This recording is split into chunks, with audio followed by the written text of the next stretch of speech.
Berikut adalah 6 agama yang ada di Indonesia serta contoh rumah ibadahnya. Dan inilah penjelasan 6 agama yang berada di Indonesia.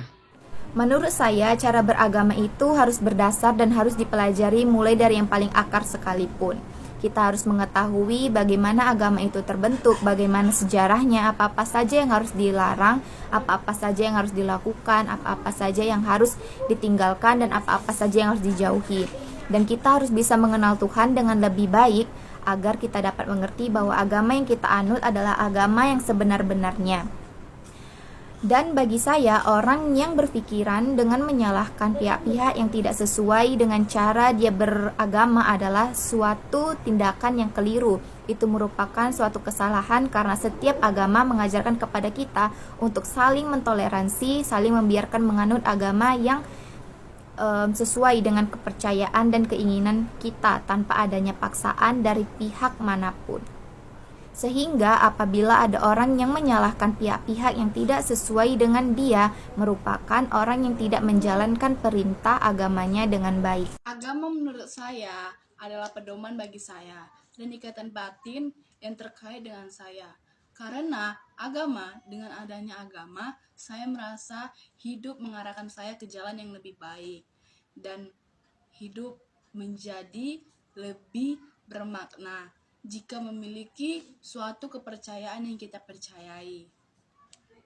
Cara saya menerapkan agama saya dalam kehidupan sehari-hari, saya bersembahyang dengan dupa pada jam 9 malam kepada Tuhan, Buddha, Sakyamuni, Bodhisattva, dan leluhur saya sendiri.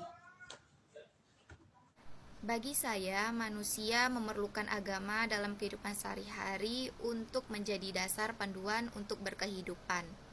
Agama dapat dijadikan tuntunan kehidupan yang mana dapat menjamin keberlangsungan kehidupan secara baik dan tertata, sehingga masing-masing individu dapat melakukan apa yang mereka inginkan sesuai dengan aturan yang telah ditetapkan. Dalam tradisi Katolik, manusia memerlukan agama dengan beberapa alasan yang penting. Yang pertama, pengaruh moral dan etika. Agama Katolik memberikan kerangka kerja, moral dan etika yang kuat. Ajaran agama ini mengindividu untuk memahami perbedaan antara baik dan buruk serta mengikuti prinsip-prinsip moral seperti kasih sayang, kejujuran, kesetiaan, dan keadilan. Ini memberikan membentuk perilaku sehari-hari yang positif. Kedua, hubungan Tuhan.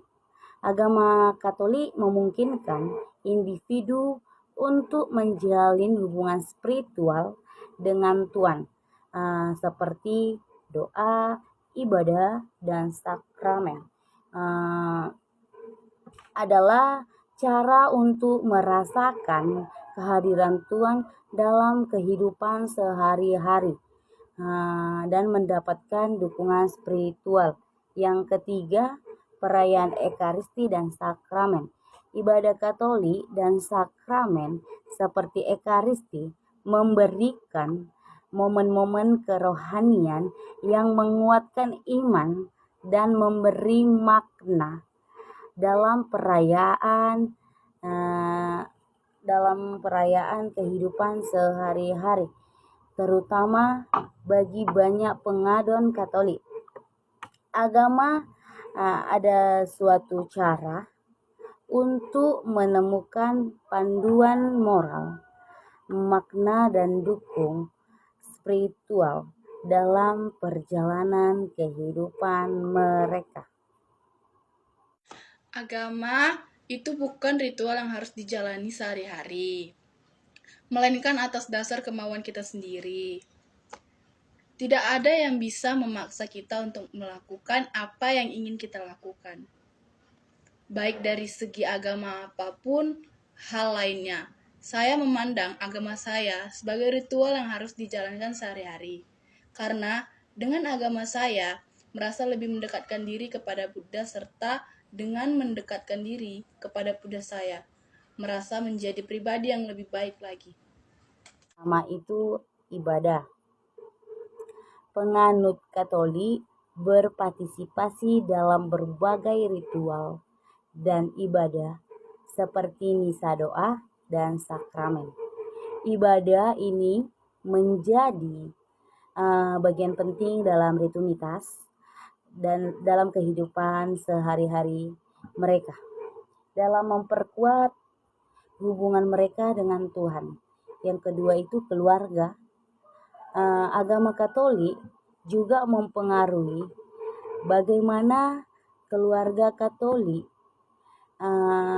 menjalani kehidupan sehari-hari, seperti dalam hal pernikahan, pengasuhan anak-anak, dan pentingnya nilai-nilai keluarga.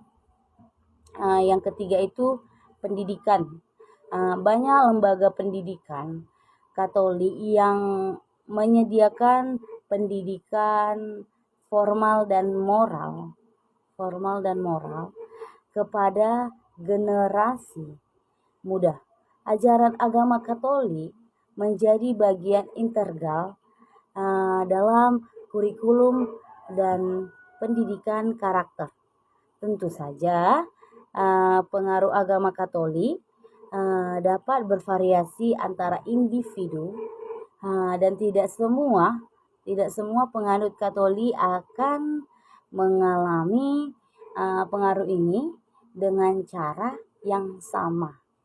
Terima kasih.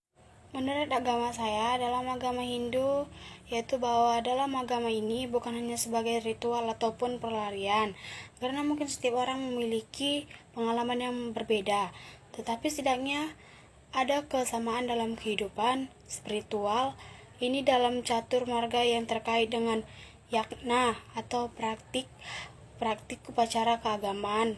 Tentu harus disesuaikan dengan tradisi adat istiadat dan kondisi atau keadaan desa, skala, dan patra tempat ajaran tersebut diterapkan. Contoh kegiatannya atau aktivitas dalam kehidupan sehari-hari yaitu pelaksanaan puja tari sandaya secara rutin setiap hari. Terima kasih.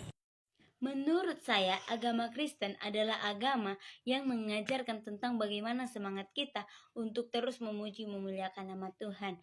Agama Kristen bukan hanya sebagai tempat pelarian atau bahkan hanya sebagai rutinitas biasa untuk melakukan peribadaan, tetapi agama Kristen adalah agama yang mengajarkan bagaimana sih cara kita memperoleh hidup yang kekal, bagaimana sih kita harus bertekun di dalam berdoa, dan kita harus tetap menyerahkan seluruh kehidupan kita ke dalam tangan Tuhan.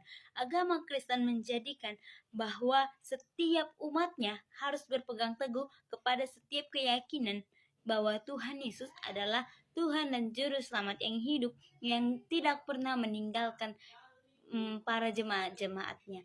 Sekian.